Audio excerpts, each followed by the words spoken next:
أعوذ بالله من الشيطان الرجيم.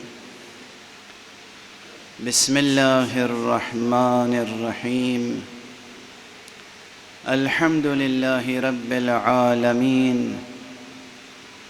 والصلاة والسلام على أشرف الخلائق أجمعين، سيدنا وسيد الأولين والآخرين، حبيبنا وحبيب إله العالمين، إمام المرسلين وخاتم النبيين، أبي القاسم المصطفى محمد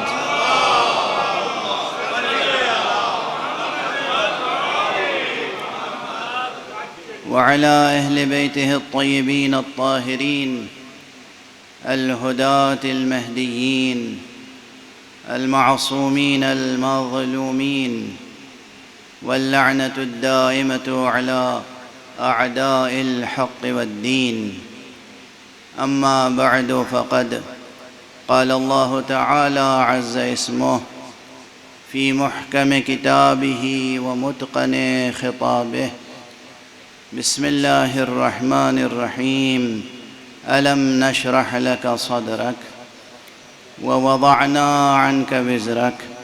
صدق الله العلي العظيم.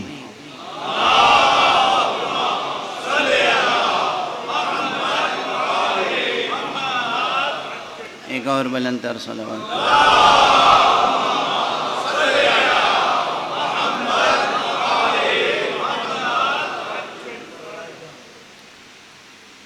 مکتبہ حسینی میں درس قرآنی کا آغاز ہے.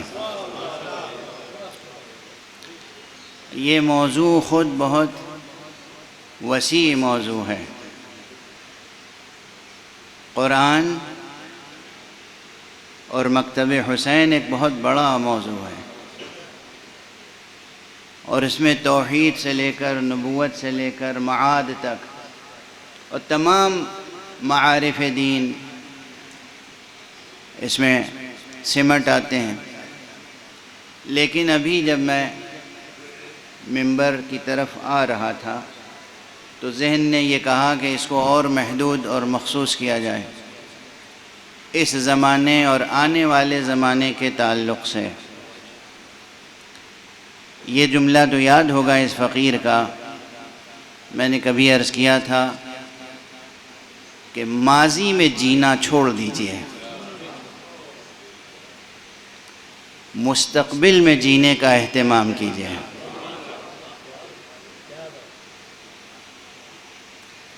یہ ملتوں کے عروج و زوال میں بہت ہی کلیدی مطلب ہے. جو ملتیں صرف ماضی ہی میں جیتی رہتی ہیں وہ ترقی نہیں کر پاتی. ماضی کو محفوظ رکھیں، ماضی کو محفوظ رکھیں، لیکن مستقبل میں جینے کا اہتمام کریں. اس لحاظ سے اگر ماضی اور حال و مستقبل کا تسلسل پیش نظر رہے تو یہ فکری و فلسفیانہ اعتبار سے ایک ذرا دقیق اور نازک عنوان ہے. لیکن بہرحال اب یہ عنوان ذہن نے قائم کر لیا کہ تسلسل زماں میں ختم نبوت کا مفہوم. یہ ہے ہمارا انشاءاللہ وہ عنوان جس پر گفتگو کا سلسلہ آگے بڑھے گا. اس میں تبرکاً جو قرآنی سرنامہ ہے وہ ابتداءً تو سورہ انشراح ہے، لیکن ظاہر ہے کہ اس کے بعد بہت سے سورے اور بہت سی آیتیں حوالے کے طور پر آتی رہیں گی. تسلسل زماں میں ختم نبوت کا مفہوم. تسلسل زماں میں ختم نبوت کا مفہوم. زمانہ تو مسلسل ہے، وقت کے قدم آگے بڑھ رہے ہیں، انسانی نسلیں آگے بڑھ رہی ہیں، اور جب کاروان زندگی آگے بڑھ رہا ہے تو کاروان ہدایت ٹھہر کیسے سکتا ہے؟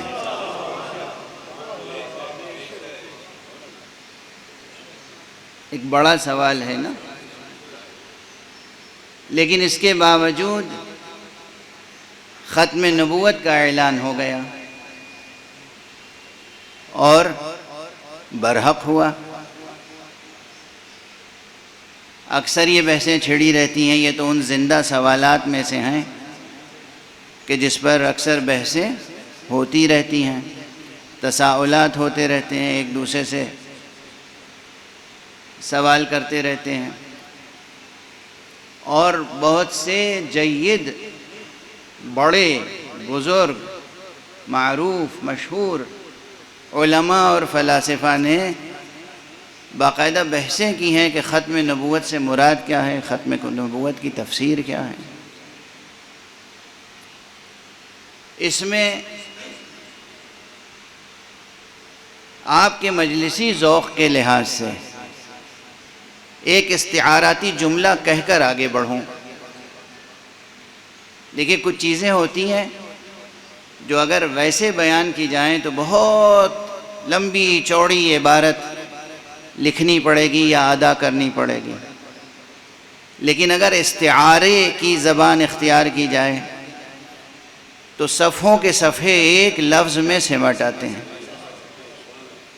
استعارہ اور علامت یا شعری اسالیب اظہار کا فائدہ یہی ہوتا ہے، ادبی بلاغی. بلاغی یعنی علم بلاغت سے مدد لے کر. تو ایک جملہ عرض کروں، ختم نبوت، ختم مہر کو بھی کہتے ہیں، مہر کو بھی ختم کہتے ہیں، یہ حقیقت ہے. چنانچہ شمائل پیغمبر صلی اللہ علیہ وآلہ وسلم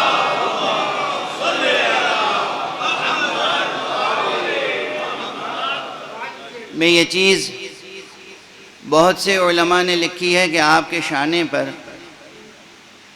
ایک ابھری ہوئی شے تھی جسے مہر ختم نبوت، مہر نبوت کہتے تھے، مہر نبوت.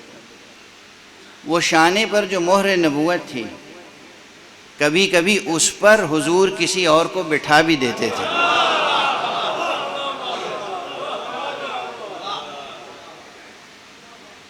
تو شمائل و سیرت کے ان بیانات سے استفادہ کرتے ہوئے استعاراتی انداز سے میں ایک بڑے مطلب کو سمیٹ کے عرض کر رہا ہوں کہ وہ جو ایک ابھری ہوئی شے تھی اسے تو ختم نبوت کہا گیا، لیکن جس کو اس ختم نبوت پر بھی جگہ دی گئی اسی کو میں مہر ختم نبوت کہتا ہوں.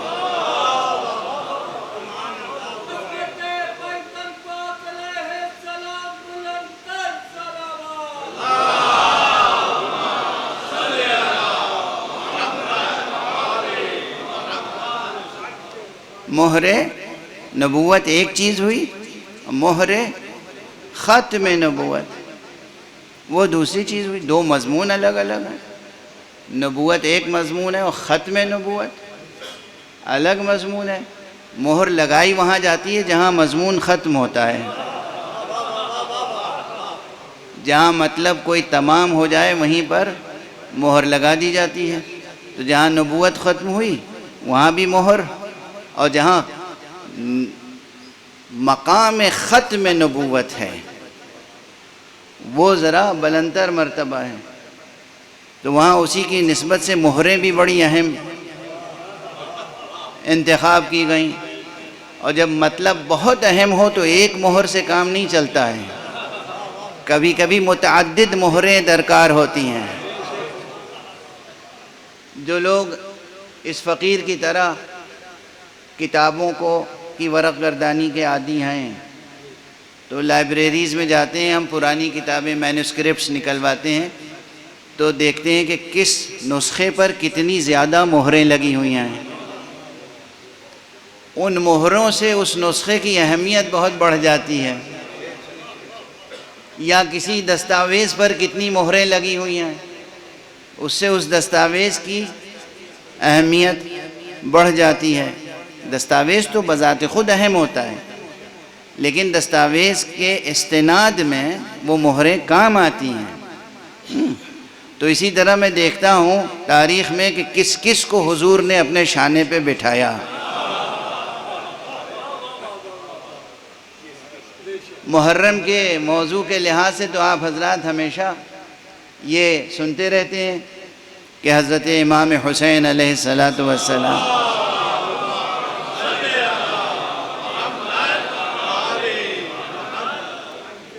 کو حضور نے شانے پہ بٹھایا، اور ایک دو بار نہیں، متعدد بار امام حسن کو بٹھایا، امام حسین کو بٹھایا، اور کن کن کیفیتوں میں بٹھایا۔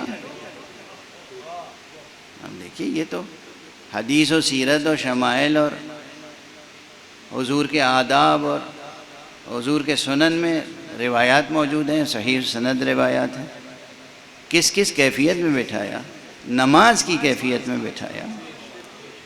یہ چیزیں مشہور ہیں، اور یہ کہہ کے کوئی نہیں گزر سکتا کہ بھئی نواسے تھے، نانا نے بٹھا لیا۔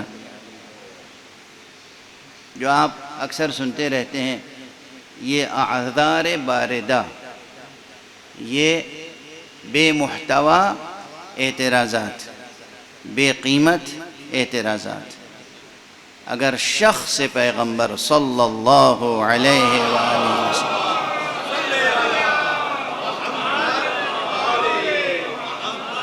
ذات گرامی مصطفیٰ صلی اللہ علیہ وآلہ وسلم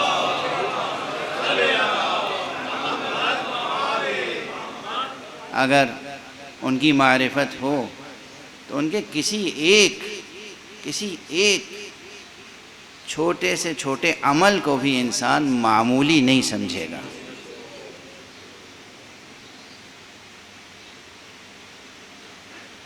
چنانچہ یہ چیزیں مشہور ہیں، اور آپ بحمداللہ یہ مجمع جو ہمارے سامنے بیٹھا ہے، آپ سے تو مجھے حسن ظن ہے، بلکہ حسن یقین ہے کہ آپ ان مطالب پر غور فرماتے رہتے ہیں اور اس پہ یقین رکھتے ہیں، اور اس کی حرمت و عظمت و گہرائی اور بلندی اور رموز و اسرار سے واقف ہیں۔ لیکن جو واقف نہیں ہیں، بار بار ان کے لیے دہرانا پڑتا ہے، اور اس کے دو سبب ہیں۔ ایک تو اس لیے دہرانا پڑتا ہے کہ معترضین ایک ہی اعتراض بار بار دہراتے رہتے ہیں، اور جو واقف نہیں ہیں ان کو واقف کرانے کے لیے دہرانا پڑتا ہے۔ اور اگر یہ سب اسباب نہ بھی ہوں تو یہ ذکر ایسا ہے کہ اسے بار بار دہراتے رہنے میں اجر و ثواب ہے، سعادت ہے، سعادت ہے۔ تو کس کس کیفیت میں جناب امام حسین کو، جناب امام حسن کو آپ نے دوش مبارک پہ بٹھایا۔ لیکن اس سے پہلے جو ترتیب ہے نا اماموں کی، وہ ترتیب میں جو پہلا نام ہے وہ وہاں بھی آتا ہے۔ سب سے پہلے اپنے دوش پہ جسے بٹھالا وہ تو علی ابن ابی طالب ہیں۔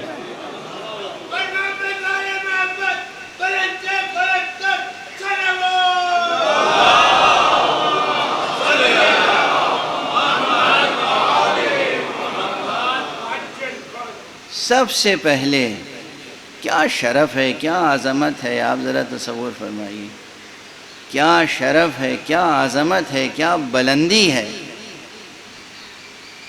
کہ حضور کے شانے پہ کسی کو جگہ مل جائے۔ خاتم النبیین، سید المرسلین، امام المرسلین، حبیب کبریا صلی اللہ علیہ وآلہ وسلم۔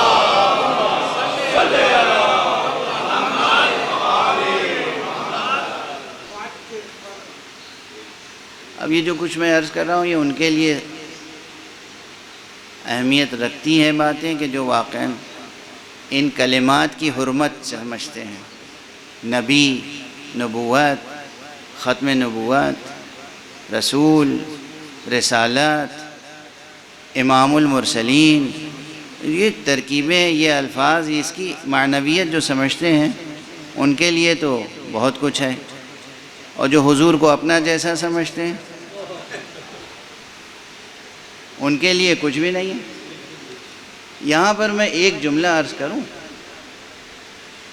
دنیا میں جتنی چیزیں ہیں اس کائنات میں جتنی چیزیں ہیں سب میں آپ ملاحظہ فرمائیں گے کہ ان میں ادنا درجے سے لے کے اعلیٰ درجے تک انواع و اقسام ہیں، اتنی قسمیں ہیں کہ آپ شمار نہیں کر سکتے۔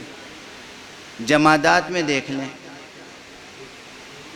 جمادات، صحرا میں ریت کے ذرے جمادات ہیں، پہاڑ میں بڑی بڑی چٹانیں جمادات ہیں، اور پہاڑ کے دل میں جگہ پانے والے جواہرات، یاقوت، یاقوت، فیروزہ، یہ بھی جمادات ہیں۔ جمادات ہیں نا؟ صرف جمادات میں ہونے کی بنا پر دنیا کا کوئی انسان یہ نہیں کہہ سکتا کہ ریت کا ذرہ یاقوت اور فیروزے کے برابر ہے۔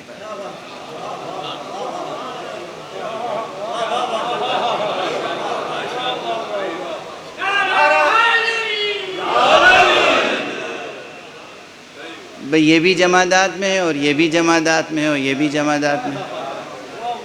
دنیا کا کوئی عقل مند، دنیا کا کوئی باخرد، دنیا کا کوئی باہوش انسان ریت کے ایک ذرے کو ایک یاقوت کے دانے کے برابر نہیں ٹھہرا سکتا۔ یہ کیسا مسلمان ہے جو ایک معمولی انسان کے برابر پیغمبر کو ٹھہراتا ہے؟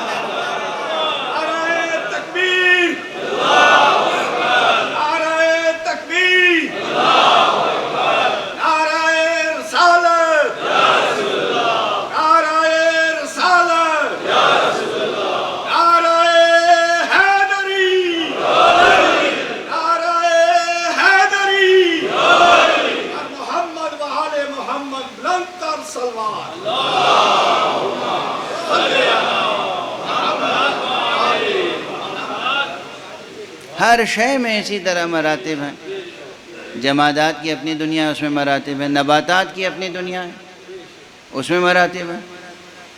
ایک پرکاہ سے لے کر، یعنی گھاس کی ایک پتی سے لے کر، اور جو بڑے بڑے درخت ہیں اور پھولوں کے پودے ہیں اور پھلوں کے درخت ہیں، سب برابر ہیں، کوئی برابر نہیں کہہ سکتا۔ اور اسی طرح حیوانات میں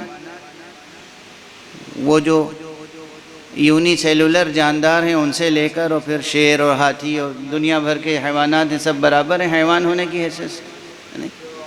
اور جتنا تنوع، اب ایک جملہ عرض کر رہا ہوں، حقیقت یہ ہے کہ جتنا تنوع جمادات کے عالم میں ہے، جتنا تنوع نباتات کے عالم میں ہے، جتنا تنوع حیوانات کے عالم میں ہے، اس سے کہیں زیادہ تنوع انسان کے عالم میں ہے، کہیں زیادہ۔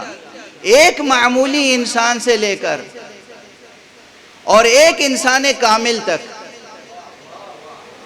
اتنے مراتب ہیں، اتنا فاصلہ ہے کہ عقل انسانی اس فاصلے کا درک نہیں کر سکتی۔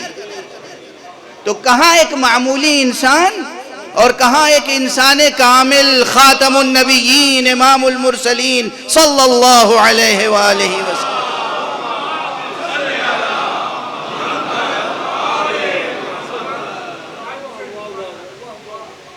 معقول امر نہیں ہے، معقول امر نہیں ہے۔ اچھا، آپ اپنی روزمرہ کی زندگی میں تو یہ دیکھتے ہیں کہ صاحب فلاں صاحب، ارے بھائی وہ بہت بڑے فلسفی ہیں، ان سے اس بات کی توقع نہیں ہے۔ ارے بھائی وہ بہت بڑے ہوشمند سیاستداں ہیں، ان سے اس بات کی توقع نہیں ہے۔ ارے بھائی وہ فلاں صاحب وہ بہت بااخلاق انسان ہیں، ان سے اس بات کی توقع نہیں ہے۔ یعنی آپ اپنے گروہ میں کسی کو اگر ذرا سا بھی کسی علم میں، ہنر میں، فضل میں، کمال میں، کردار میں، وصف میں اگر بلند سمجھتے ہیں تو اس سے بہت سی چیزوں کی نفی کرتے ہیں، اس کی تنزیہ کرتے ہیں، اس کی تنزیہ کرتے ہیں۔ اور یہ تنزیہ، یہ مقام ختم نبوت پہ جب پہنچتے ہیں تو یہ آداب فراموش ہو جاتے ہیں۔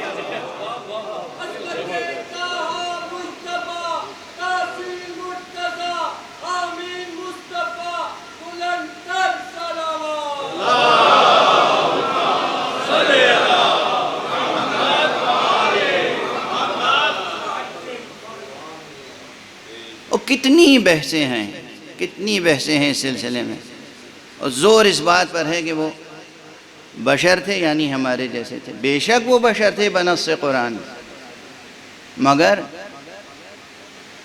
وہ ہمارے جیسے نہیں تھے۔ بالکل اسی طرح جیسے ریت کا ایک ذرہ یاقوت کے برابر نہیں ہو سکتا، اسی طرح کوئی فرد بشر در یتیم عبداللہ کے برابر نہیں ہو سکتا۔ اب اگر ان کا مرتبہ نگاہ میں ہے، ان کی شخصیت، ان کی ذات، ان کی صفات، ان کے مقامات، ان کے مراتب، ان کے مناصب نگاہ میں ہیں، تو پھر ان کی ایک ایک بات جو ہے وہ آپ کے لیے اہم ہو جائے گی۔ اب یہیں پہ ٹھہر کے ایک جملہ عرض کر دوں۔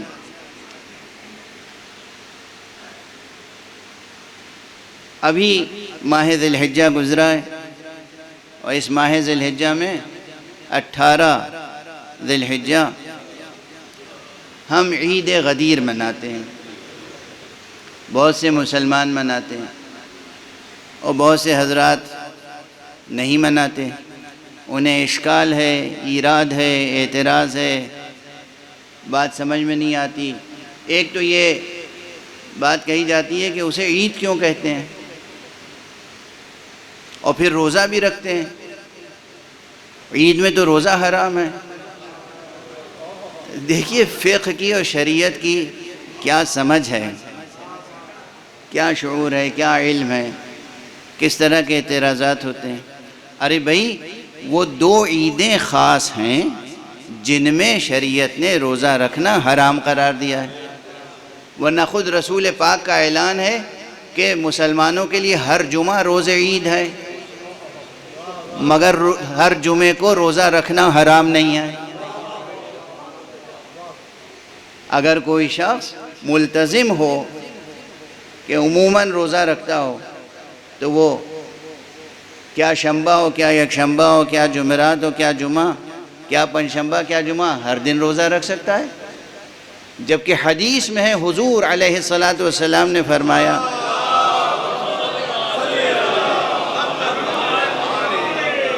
کہ یوم جمعہ جو مسلمانوں کے لیے عید ہے، تو یہ ہر 8ویں روز جو عید آتی ہے، اسے رسول نے اس کے لیے لفظ عید استعمال کیا، مگر اس میں روزہ رکھنا جائز ہے، جائز ہے، بلکہ موجب اجر و ثواب۔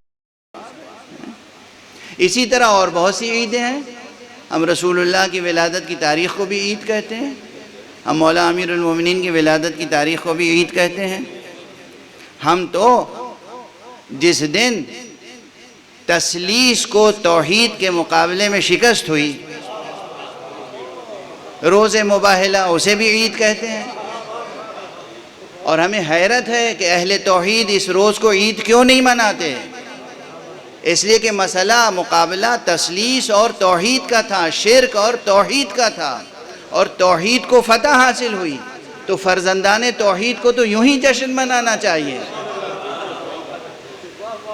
فرزندان توحید کو تو یوں ہی جشن منانا چاہیے۔ بہرحال ہم اسے بھی عید کہتے ہیں، اور ان تمام تاریخوں میں ہم روزے بھی رکھتے ہیں، اس لیے کہ روزہ رکھنا موجب اجر و ثواب ہے، اس میں حرام نہیں ہے۔ یہ تو ایک بات ہوئی۔ دوسری بات، یعنی یہ بہت واضح ہو جانا چاہیے کہ شریعت نے ہر عید میں روزہ رکھنا حرام نہیں قرار دیا ہے۔ صرف 2 عیدیں ہیں جن میں روزہ رکھنا حرام ہے، سادہ سی بات ہے۔ آپ دوسرے دنوں میں روزے رکھ سکتے ہیں، اگرچہ اس کا لقب بھی عید ہو۔ رسول اللہ صلی اللہ علیہ وآلہ وسلم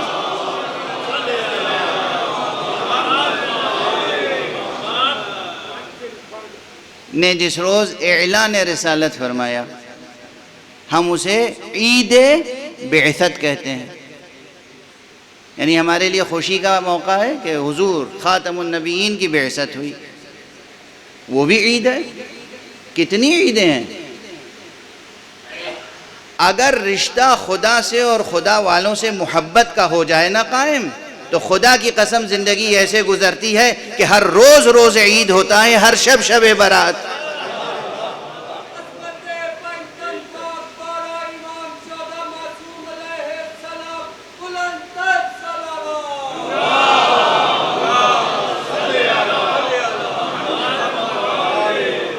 ایک اور ذرا بلند آواز میں صلی اللہ علیہ وسلم.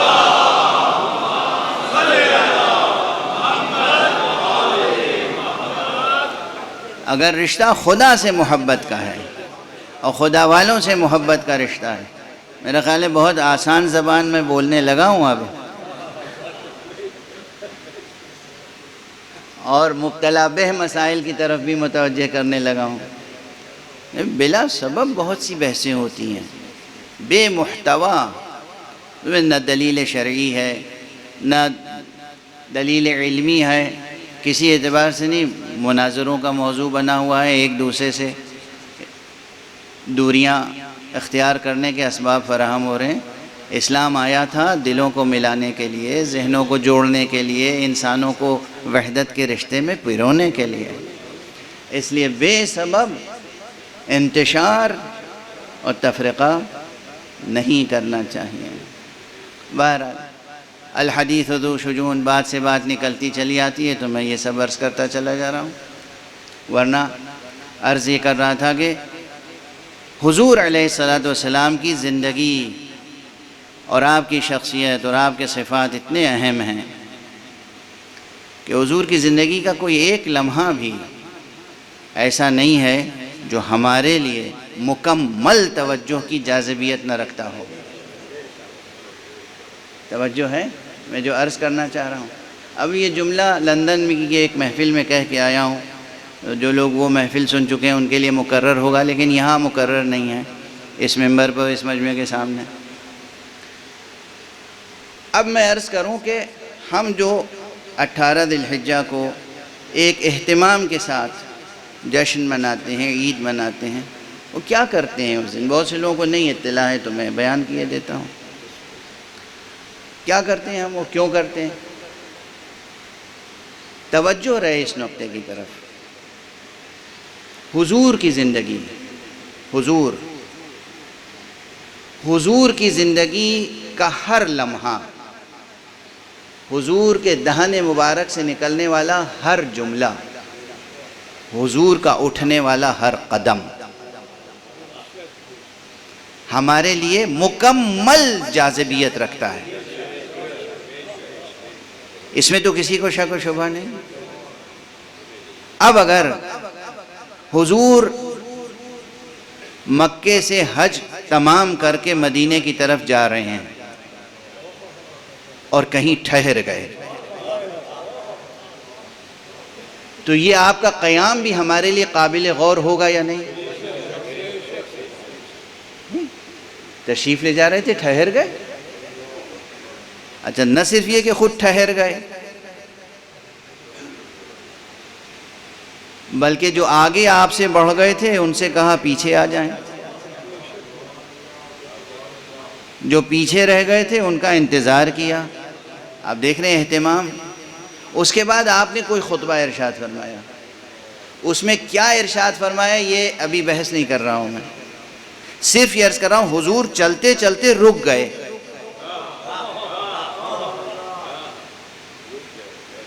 اور دوسروں کو بھی روکا اور پھر کچھ ارشاد فرمایا. خدا کی قسم، اللہ کے محبوب پیغمبر، وہ بھی مقام ختم نبوت پر فائز پیغمبر، اگر ایک لمحے کے لیے بھی کہیں ٹھہر جائیں اور کچھ کہیں، ایک جملہ بھی، تو قیامت تک ہمارے لیے ٹھہر کے اس جملے پہ غور کرنا فرض ہے.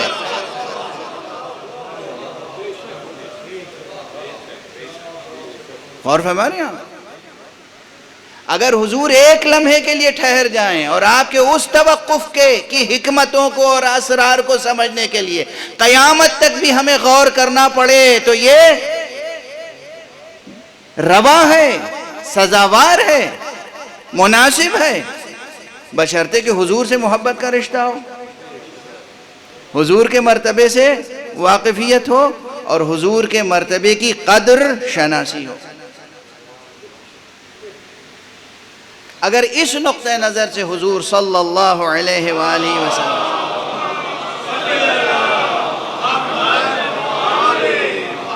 سے وابستگی ہو جائے تو واقعاً وہ علامہ اقبال کا مشہور مصرع جو ہے وہ کس قدر اہم ہے کہ محمد سے وفا تو نے تو ہم تیرے ہیں. یہ جہاں چیز ہے کیا لوح و قلم تیرے. نہیں، اس میں لوح و قلم تیرے ہیں کہہ کر آپ علامہ اقبال نے بہت بڑی بات کہی ہے. لوح و قلم تیرے ہیں یعنی اگر آپ نے مصطفیٰ سے عہد وفا نبھا دیا تو یاد رکھیے کہ تقدیر پھر ویسی بنے گی جیسی آپ چاہیں گے.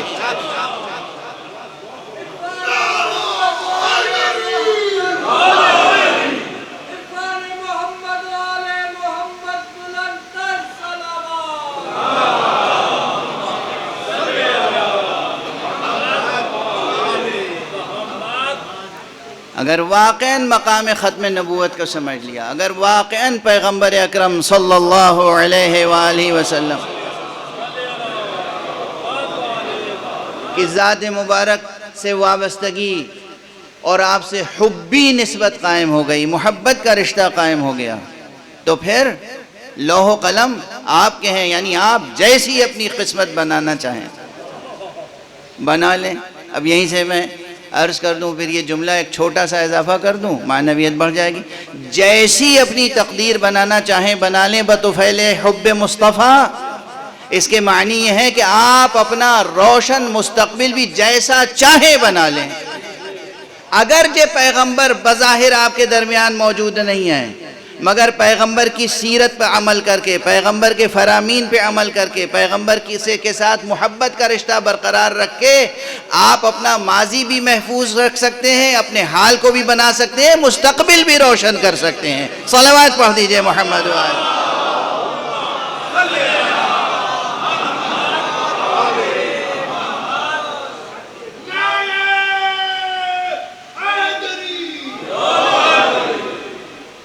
ایک اور بلند صلوات.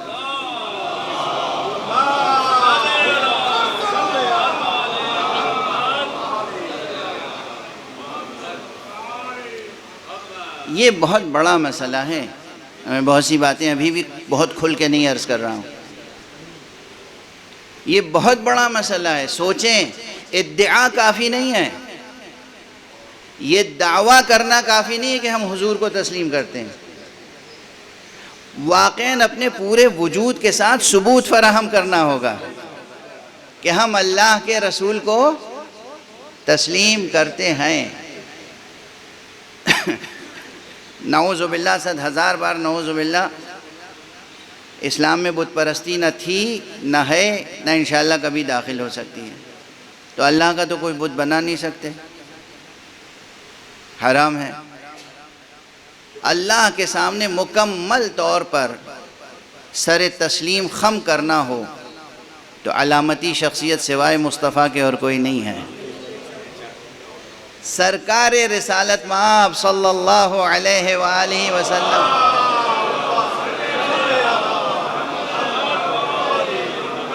چونکہ اللہ کے رسول ہیں، چونکہ اس کے نبی ہیں، چونکہ رسول خاتم ہیں، اور چونکہ اس کے عبد خاص ہیں. حضور چونکہ اس کے عبد خاص ہیں. جہاں جہاں اہم ترین باتیں حضور کے تعلق سے قرآن نے کہی ہیں وہاں عبدیت کے حوالے سے کہی ہیں. معراج کی بات ہوئی تو عبدیت کے حوالے سے، فرقان نازل کرنے کی بات ہوئی تو عبدیت کے حوالے سے. تبارک الذی نزل الفرقان علی عبدہ لیکون للعالمین نذیرا. بابرکت ہے وہ ذات جس نے فرقان نازل کیا اپنے عبد پر، عبد خاص پر، تاکہ یہ عالمین کے لیے ایک بیدار کنندہ رہبر ٹھہرے، رہنما ٹھہرے. نذیر کے کیا معنی ہوں گے؟ بیدار کرنے والا، جھنجھوڑ کے جگانے والا. جہاں جہاں اہم ترین اعلانات ہیں وہ عبدیت کے حوالے سے. تو چونکہ آپ عبد خالص ہیں، انسان کامل ہیں، عبد خالص ہیں، نبوت پہ مقام خاتمیت پہ فائز ہیں، مرسلین کے درمیان مقام امامت پہ فائز ہیں، اس لیے اگر یہ تمام چیزیں پیش نظر ہوں اور پھر کوئی اور راہ نہیں ہے کہ یہ جو کچھ کہیں سر بسر تسلیم ہو جائیں. اچھا، عقل بھی یہی سمجھاتی ہے اور خود قرآن مجید نے بھی اعلان فرما دیا ہے. کیا اعلان ہے قرآن کا؟ ما آتاکم الرسول فخذوه وما نہاکم عنہ فانتہوا، جو رسول دیں وہ لے لو، جس چیز سے رسول روک دیں باز آ جاؤ۔ تو جو آپ کی عقل کہہ رہی ہے وہی قرآن مجید فرما رہا ہے۔ اب اس سب کے بعد کہیں موقع ہے اس بات کا کہ حضور کوئی چیز طلب کریں اور آپ نہ دیں، یا حضور کچھ دیں اور آپ نہ لیں؟ ایک صلوات پڑھ دیجئے محمد۔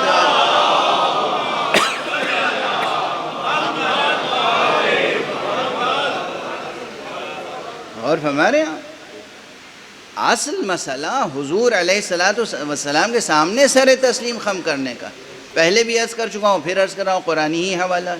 یہ جو مشہور آیت صلوات ہے سورہ مبارکہ احزاب میں، بسم اللہ الرحمن الرحیم، ان اللہ وملائکتہ یصلون علی النبی یا ایہا الذین آمنوا صلوا علیہ وسلموا تسلیما۔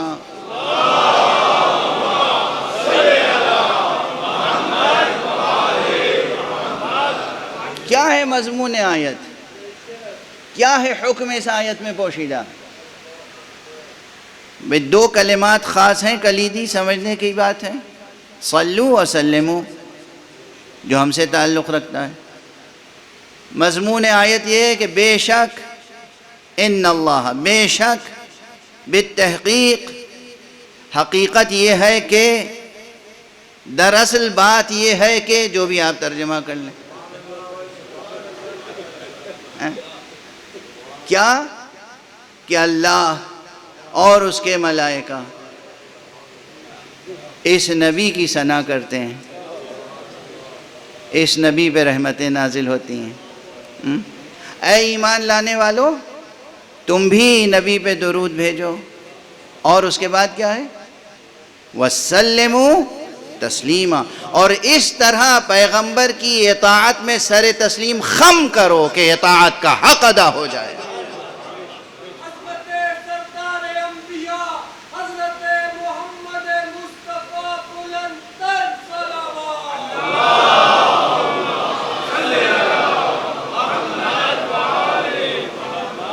ایک اور بلندتر صلوات پڑھیں۔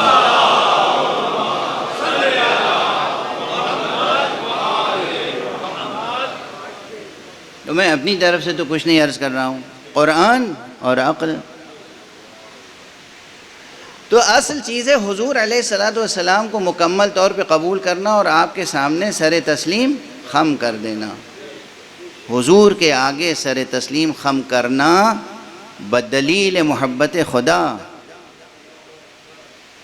اور بغرض محبت خدا، بغرض مغفرت و نجات و شفاعت۔ یہ بھی آیت ہے، آپ حضرات کو یاد ہوگی، آج دہرائی دیتا ہوں، تمہیدی مجلس ہے کہ مشہور آیت ہے، یہ مشہور آیت ہے، لیکن اس کے جو مطالب ہیں وہ اپنی جگہ اس قدر پرشکوہ ہیں کہ قیامت کا آفتاب بھی ان آیتوں کی درخشندگی میں کمی نہیں لا سکے گا۔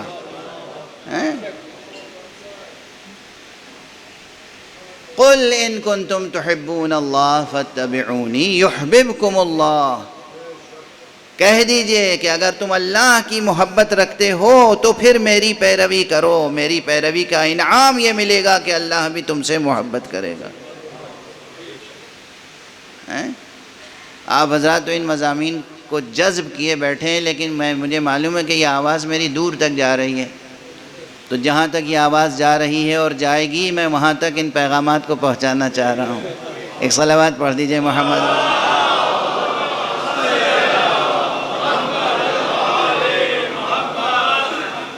آخر قرآنی نے حکم دیا، ذکر فإن الذکریٰ تنفع المؤمنین، یاد دہانی کرتے رہو، یاد دہانی مومنین کو فائدہ پہنچاتی ہے۔ تو جو لوگ بھی جہاں جہاں بیٹھے ہوئے ہیں اور کلمہ لا الہ الا اللہ اور محمد رسول اللہ کہہ رہے ہیں، انہیں معلوم ہونا چاہیے کہ محمد رسول اللہ کہنے کے معنی کیا ہیں۔ مکمل طور پر مصطفیٰ صلی اللہ علیہ وآلہ وسلم کے سامنے سر تسلیم خم کرنا ہے۔ اب اس میں یہ نہیں ہوتا کہ میں یہ سمجھتا ہوں، ہاں یہ حدیث تو ہے مگر میں یہ سمجھتا ہوں، ہاں یہ حدیث تو ہے مگر میں یہ سمجھتا ہوں، اور فرما رہے ہیں آپ، ارے جو حدیث ہے وہ سمجھیے. جب تک اپنی میں کو ذبح نہیں کریں گے شمشیر لا الہ سے، اس وقت تک آپ مسلمان ہی نہیں ہو سکتے. اگر مسلسل لا الہ الا اللہ محمد الرسول اللہ کہہ رہے ہیں اور پھر بھی میں آپ کی اپنی جگہ اپنی آواز نکال رہی ہے تو پھر خطرے کی بات ہے. متنبہ کر رہا ہوں، خطرے کی بات ہے. جہاں قول خدا آ گیا اور قول مصطفیٰ صلی اللہ علیہ وآلہ وسلم،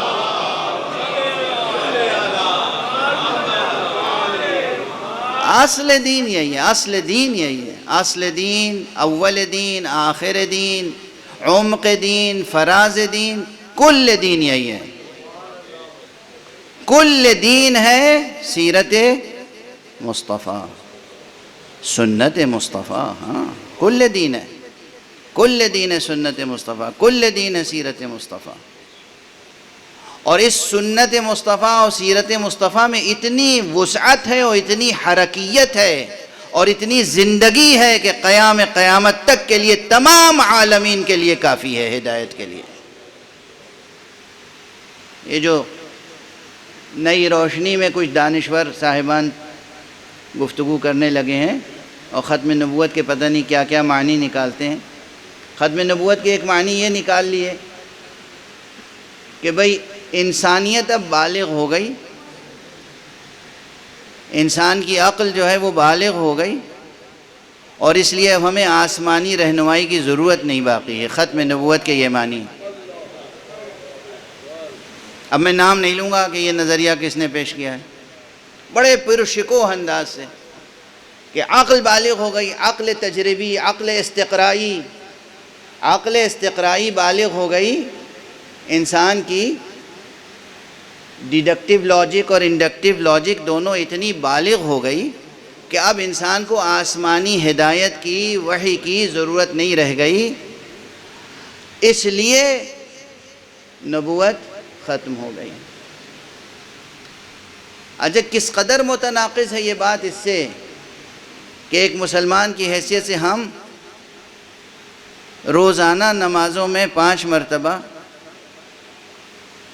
اور 5 نمازوں میں کم سے کم 10 مرتبہ سورہ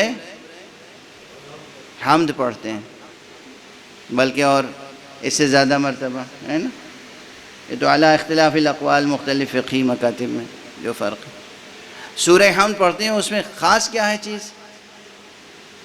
اللہ کی حمد کے بعد جو طلب ہے وہ کیا ہے، درخواست ہے، کیا ہے؟ ایاک نعبد و ایاک نستعین اہدنا الصراط المستقیم. قیامت کے برپا ہونے میں ایک لمحہ بھی باقی ہوگا اور تب بھی کوئی نماز پڑھ رہا ہوگا تو وہ یہی کہہ رہا ہوگا ایاک نعبد و ایاک نستعین اہدنا الصراط المستقیم، ایاک نعبد و ایاک نستعین اہدنا الصراط المستقیم. قیامت آنے میں ایک لمحہ باقی ہوگا تب بھی یہی کہہ رہا ہوگا. اس کے معنی یہ ہے کہ قیامت تک ہمیں اللہ کی مدد کی بھی ضرورت ہے اور اللہ کی طرف سے ہدایت کی بھی ضرورت ہے.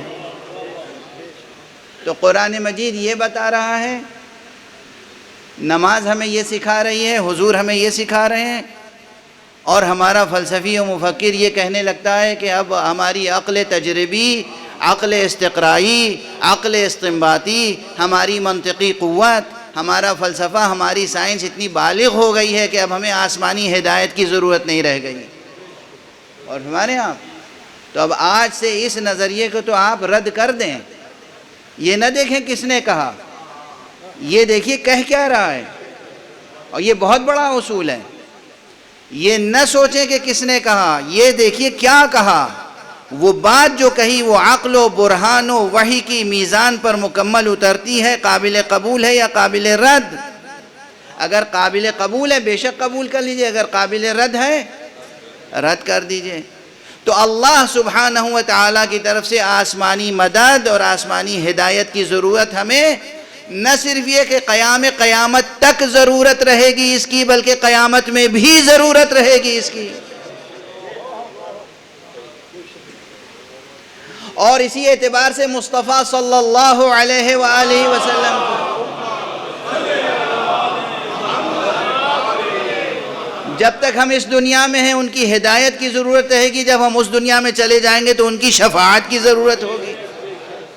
نہ ہم ان کی ہدایت کے بغیر دنیا میں سرفراز ہو سکتے ہیں، نہ ان کی شفاعت کے بغیر آخرت میں سرفراز ہو سکتے ہیں۔ اس پیغمبر کے تعلق سے یہ سوچئے کہ وہ ہستی کہیں ٹھہر جائے اور کچھ کہے تو اس کے قیام پر غور کرنا پڑے گا، اور اس قول پر غور کرنا پڑے گا کہ کیوں ارشاد فرمایا اور کیا ارشاد فرمایا۔ یہ ایسا نہیں کہ جذباتی معاملہ ہے اور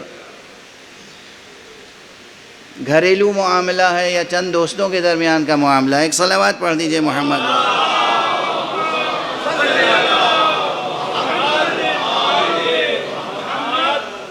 قبل اس کے کہ میں کچھ پڑھوں وقت ختم ہو جاتا ہے، میں کیا کروں، تو وقت کی مشکل ہے۔ بہرحال آج گفتگو کو یہیں سمیٹ لیتے ہیں گفتگو کا دامن۔ حضور علیہ السلام جہاں ٹھہر جائیں، آپ کے ایک لمحے کے وقوف پر بھی زیب دیتا ہے کہ اگر ہم قیامت تک اس وقوف کے اسرار پر غور کرتے رہیں۔ حضور محمد مصطفیٰ کی بات ہے۔ اب آپ غور فرمائیے کہ حضور کی زندگی کا ہر مسئلہ ایسا ہے کہ جس کو بحیثیت مسلم ہمیں پوری توجہ کے ساتھ دیکھنا ہے، اور اسے درس، اس کے اسرار، اس کے رموز، اسی سے ہمیں اپنی نظریہ سازی کرنی ہے، اسی سے ہمیں اپنی زندگی کو بنانا ہے۔ جتنے مواقف ہیں حضرت کی زندگی کے، ان تمام مواقف میں وہ حضرت کی عملی زندگی وہ اتنی جامع ہے، اور اس میں اتنی حرکیت ہے، اتنی حرارت ہے، اتنی قوت حیات ہے کہ جو قیامت تک کے آپ کے مستقبل کو روشن کرنے کے لیے کافی ہے۔ اور اس لیے زیبا تھا کہ آپ کی ذات گرامی پر نبوت کو ختم کر دیا۔ یہ گفتگو کر کے میں سمیٹ رہا ہوں بیان، ورنہ ظاہر ہے کہ یہ جاری رہے گا کہ تسلسل زماں میں ختم نبوت کا مفہوم کیا ہے۔ اب حضور کی اگر زندگی کے واقعات پہ غور فرمائیں تو ان واقعات کو نظر انداز نہیں کیا جا سکتا جو تاریخ میں متفق علیہ طور پر درج ہیں۔ حضور کی مکے سے مدینہ ہجرت میں کیا اسرار تھے، بس ایک جملے میں آپ کی طبیعتیں منقلب ہوں گی۔ حضور کی مکے سے مدینہ ہجرت میں اگر اسرار سمجھ میں آ جائیں تو پھر اس ذات گرامی کی مدینے سے ہجرت کے اسرار سمجھ میں آ جائیں گے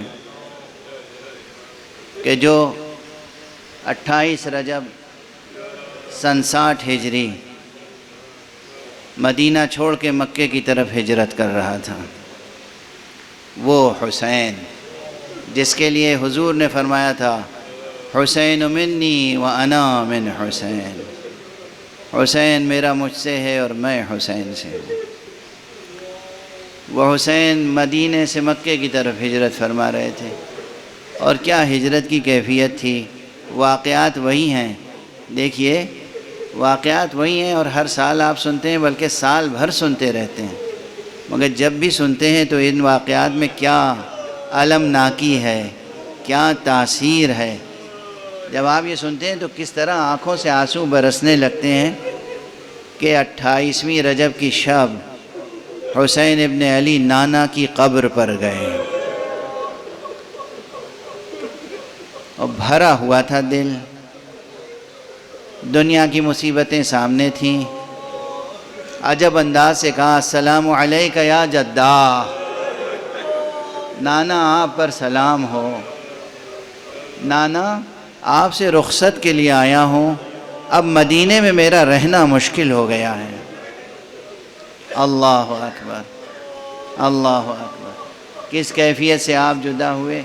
یہاں بہت سے علماء نے اپنی کتابوں میں درج کیا ہے، اور بہت سے علماء بیان کرتے ہیں، جید علماء، اور اسی بنا پر میں گزارش کر رہا ہوں کہ وہ شب ایسی تھی کہ ایک شب میں حضرت امام حسین 3 مرتبہ نانا کی قبر پہ گئے،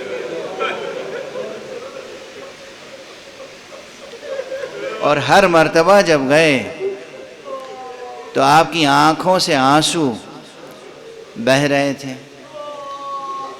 وقت سحر تھا جب اس وقت تشریف لے گئے، زیارت پڑھی اور تعویذ قبر پہ رخسار رکھا، گریہ کرنا شروع کیا، نانا مدینے سے جا رہا ہوں۔ کہتے ہیں کہ عالم حالت نومیہ میں آقا نے دیکھا کہ نانا سامنے کھڑے ہیں، بس امام حسین نے فرمایا نانا آپ مجھے اپنی لحد میں اپنے ساتھ لٹا لیں، اب اس دنیا میں رہنا نہیں چاہتا۔ اور اس موقع پر سرکار رسالت مآب نے فرمایا کہ بیٹا تمہارے لیے اللہ نے ایک خاص مرتبہ معین فرمایا ہے، ایک خاص منصب ہے، ایک خاص مرتبہ ہے، ایک خاص انعام ہے تمہارا جو اللہ نے مقرر کیا ہے، اور وہ منصب، وہ مرتبہ، وہ انعام اس وقت تک مکمل نہیں ہو سکتا، تمہیں نہیں مل سکتا جب تک کہ تم کربلا نہ چلے جاؤ۔ بیٹا حسین تمہیں کربلا جانا ہوگا، اور دیکھو تم تنہا نہ جانا اور صرف جوانوں کو لے کے نہ جانا، بیٹا تم خاندان کی مخدرات عصمت کو ساتھ لے کے جانا۔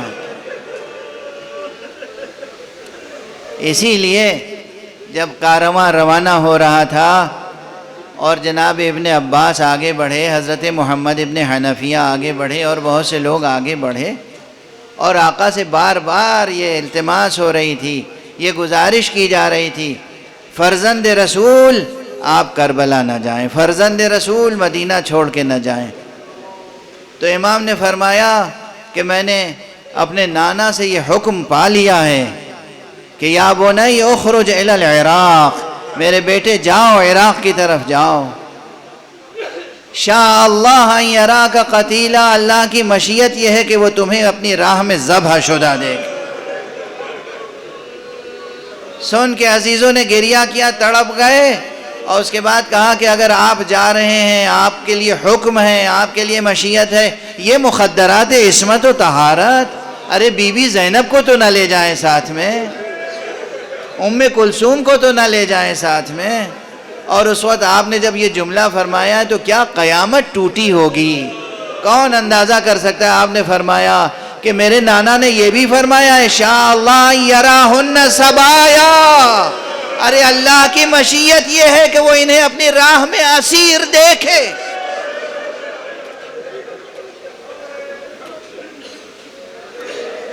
انا للہ و انا الیہ راجعون، انا للہ و انا الیہ راجعون، رضا بقضائہ و تسلیما لامرہ۔ پروردگار ہمیں علوم قرآن اور معارف اہل بیت سے آشنا فرما، پروردگار ہمیں قرآن کی روشنی میں اپنی زندگی سنوارنے کی توفیق دے، سیرت مصطفیٰ اور سیرت اہل بیت مصطفیٰ کی روشنی میں ملت اسلامیہ کو اپنا مستقبل سنوارنے کی توفیق عطا فرما۔ پروردگار ملت اسلامیہ کو تہذیب آل محمد کے سانچے میں ڈھال دے۔ معبود اس دنیا میں ظلم و ستم اپنی انتہا پہ ہے، امن اور عافیت کا اہتمام فرما۔ پروردگار معبود رہبر انقلاب اسلامی کی حفاظت فرما۔ پروردگار ملت اسلامیہ کو متحد فرما۔ پروردگار دست نحس ظلم کو کوتاہ فرما۔ پروردگار اپنے ولی آخر کو اذن ظہور عطا فرما، اور ان کے ہاتھوں سے اپنی رحمت و رافت و عدالت کا پرچم لہرا۔